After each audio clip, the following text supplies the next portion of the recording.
नमस्कार दर्शक बंधु मु बिरंची भाईना गौड़ मंडल चैनल को आपण स्वागत करुच्ची। आज एक सुंदर कथा पर आम आलोचना करवा। कथाटी होची आमर 7 तारिख दिन गणेश चतुर्थी पड़ुछंती से दिनटी हूँ शनिवार। आमर से दिन पुरपल्ली रे एवं सहर बजार प्रत्येक स्थान रे गणेश पूजा करा जाउछि। समस्ते गणेश पूजन करछे। गणेश पूजन आम जो करुछे कौन पाई ना आमर समस्त विघ्न को भगवान गणेश हरण कर दियु। सी होउछन जे विघ्नहर्ता। तेणु समस्ते तांका पाखे प्रार्थना करिबा से केमि हम समस्त विघ्न हरण कर दियंतु। किंतु गोटे कथा एथार चिंता करिबा, भगवान गणेश विघ्न आम हरण करेंगे। तेणु आमे एत शुद्धपुत भाव अच्छे, एत पवित्रता भाव अच्छे, यहाँ प्रथम कथा आम चिंता करवा दरकार। प्रथम कथा है आमर ए देह को शुद्धि करवा। तेणु भगवान आम देह भितर अच्छा, से नारायण भाव अच्छा, गणेश भाव अच्छा, सरस्वती भाव अच्छा, शिव भाव अच्छा, ब्रह्मा भाव अच्छा। आम जो भाव चिंतन करवा से भाव आपण को आमको समस्त द्रव्य जार विद्या दरकार विद्या देवे, जार धन दरकार धन देवे, जार मुख्य दरकार मुख्य देवे। तेणु से विघ्नहर्ता गणेश पूजन ये जो आमर शनिवार कराଯିबे। तेणु आम शुद्धपुत किपर रहिबा। शुद्धपुत हेले आमर आत्माटा पवित्रता आसीबो। ए देह पवित्र करवा। आत्मा तो पवित्र, आत्मार पवित्रता आवश्यकता है। ये देह पवित्रता करवा। देहर पवित्रता आसले भगवान को तेणु आम पवित्रता में सात्विक भोजन करवा।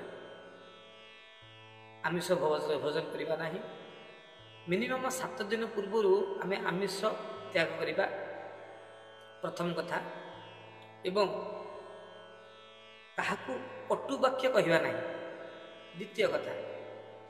भगवान कृपा सानिध्य हेले भगवान गीतार मध्य कहते क्या जदि आम रागिकी कहवा ताहले तार क्रोधटा आम उपर ही पड़ो।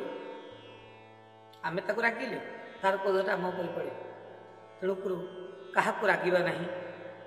आमर ये जो अंतकरण ए देहटा शुद्धि आसी सात्विक भोजन करवा। एवं आउ गोटे कथा, पूजा बेले आम समस्ते जो पूजा मंडपटी तैयारी करुछे से पूजा मंडप सब आमर अच्छी कदली गछ समस्त आनी लगाऊे। कदली गछ आम जी जहाँ पारे काटिदेले काटिदे लगे।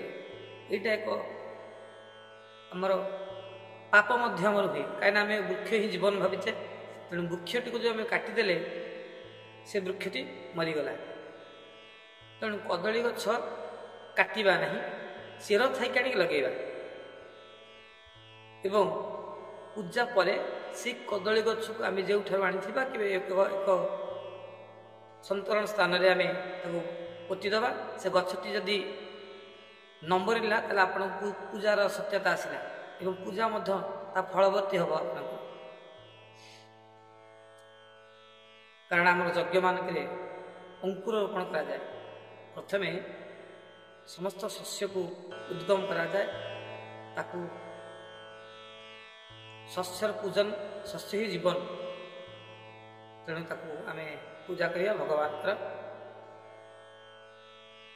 गोटे गोटे आंब तोरण देवा। आम जो कागज तोरण करुचे से कागज तोरण न देकरी आम आंब पत्र तोरण करवा।